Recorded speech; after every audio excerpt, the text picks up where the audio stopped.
Hello everybody and welcome to the License Global Live video series. Today I am joined by Anna Knight, Senior Vice President of Licensing at Informa Markets. How are you doing? I'm okay, Ben. How are you doing? I'm very well. It's the final day of the show. It's been a little hectic, but it's been good fun. Just a little bit, yeah, but yeah, it has been fun. Yeah. So how's it all been going? I mean, the show's in its, 24th, 25th edition so far? Something like that, yes, I believe. So how has the whole show been over the last 3 days? I would actually say incredible.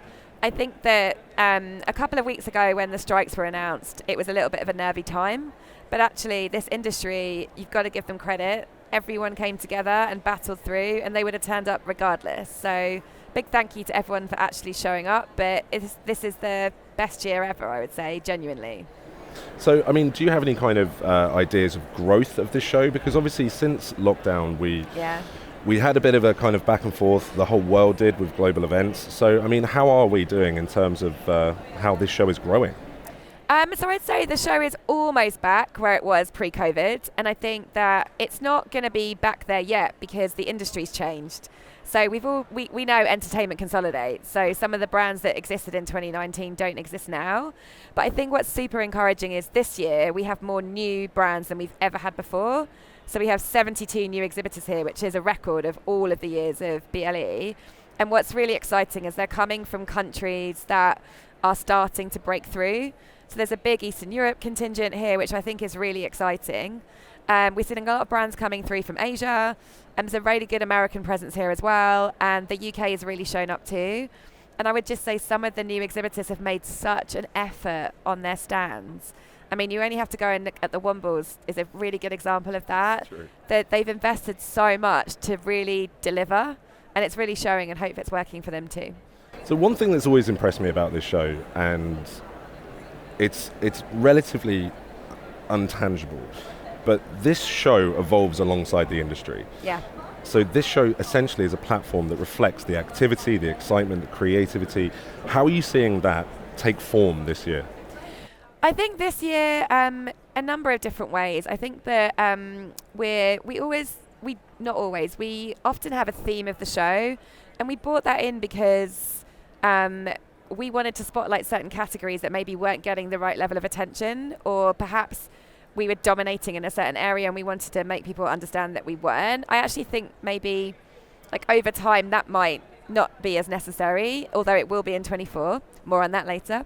But I would say actually that the zoning of the show and the kind of the increasing importance out of character and entertainment, I'm not saying that's not important, of course it is, but the variety elsewhere is kind of what we've really tried to reflect with the industry. So brands and lifestyle, sport, art and design, there's growth in those categories, and they're a really interesting alternative to what's out there in entertainment, and so we've definitely followed that.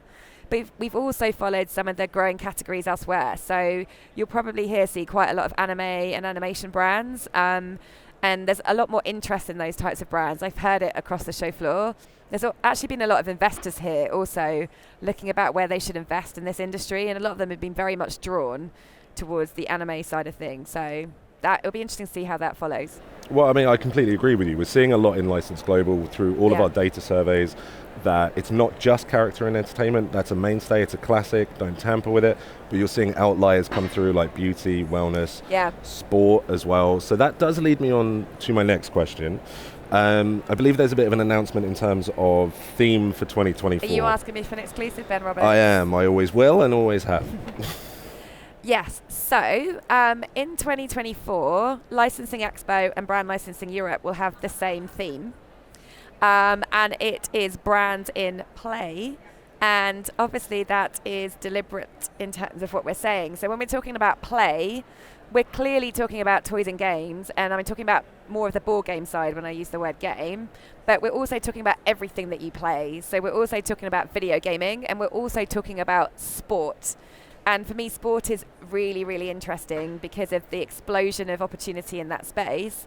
But obviously, because we're talking about brands in play, we want this to be as inclusive as possible. So be prepared to play and be prepared to see brands in play.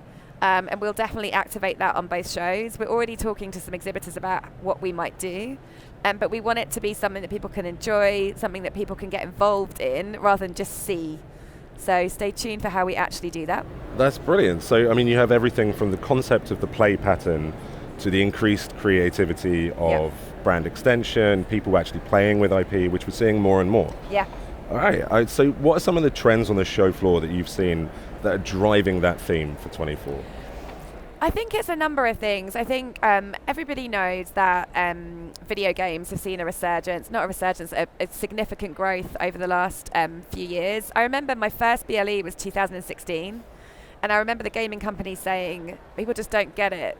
They understand box office, they understand linear TV numbers, but they don't understand gaming, they don't understand dwell time, they don't understand that actually the amount of time you play a game is probably more significant than the amount of time you might watch a show.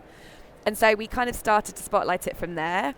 But I think toys and games, there's always so much going on in that industry. There's so much, and there's a lot of challenges in the industry right now, but there's also a huge amount of innovation. And I just think from the sports side, I mean, I think in the States particularly, people seem to have finally understood that there is opportunity there. I think Europe was a bit earlier, maybe because of the fact that there's more football clubs in Europe, there's more sporting clubs, it's not league-based. But I do think the investment, particularly in football clubs in the States, particularly in Formula One, those kind of sports, I think that's what we're seeing, that's what we're hearing, and I think that's probably where we're going to see some growth moving forwards. In fact, I think it was last year's stats from Licensing International, where sport actually overtook fashion for the first time as a property category.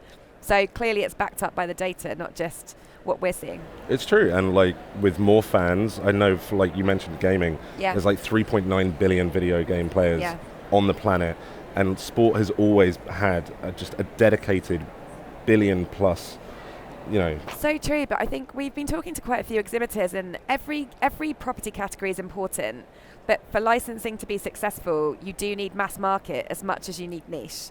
And I think these three particular categories appeal to the mass market as much as they have their niches. And I think we need to spotlight the mass market as much as we spotlight the niche. And I think that the number of fans that span across those three particular categories is significant. And I think retail in particular will see those opportunities and will hopefully drive that into their stores or online. So you mentioned the brand licensing industry coming together, especially across Europe, even the US, and it's definitely a community. And it's one that I know firsthand that you listen to directly. So, I mean, what are some of the initiatives, programs that you've introduced into the show to kind of help bring out, what people want? I mean, we've done a ton of things. I think the first thing I would say is that this is the highest number of retailers that has ever attended Brand Licensing Europe. We've had 1,000 retailers through the doors, and we're not over yet. And those retailers include every single brand within the Inditex family: H&M, Uniqlo, Carrefour, La Galerie Lafayette, El Corte Inglés. Like every single retailer you would want to see here has actually been here. And I know that because I check all the badges. But no, they've all been here in attendance, and they're definitely in a inspiring mode. I would say they're looking for innovation, they're looking for new things. And so we have a head of retail and a wonderful marketing team that work really hard to educate retailers as to the opportunities here. It's not an initiative per se, it's more educating them as to making sure they shop the floor and they don't just stay in one place. They have to understand the variety that exists. I'd say by the middle of the day yesterday, we'd already beaten 2022 numbers, so be interesting to see where we end up. I mean, that is significant in terms of attendance. More Europeans than ever before. So I think last year potentially we had lots of things around the Queen's funeral and things like that, and I think that a few people maybe didn't take the flight or didn't take the train, but everybody is here. So I just think in terms of initiatives, it's knowing the industry, it's talking to the industry, and it's telling them what they need to get from the show.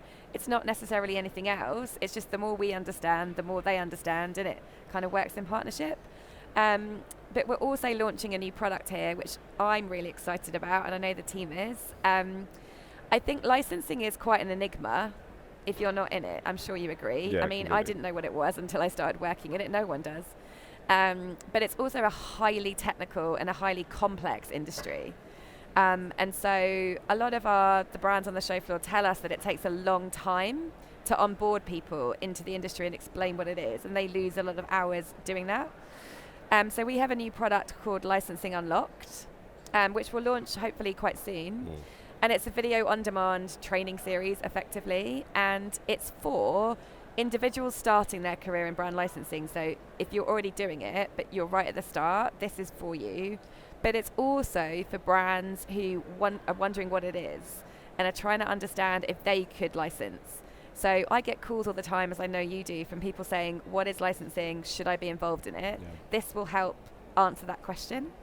And so licensingunlocked.com, check it out. That is unfortunately all we have time for. Thank you so much to everyone watching. We are going to continue to deliver insights from the show, after the show.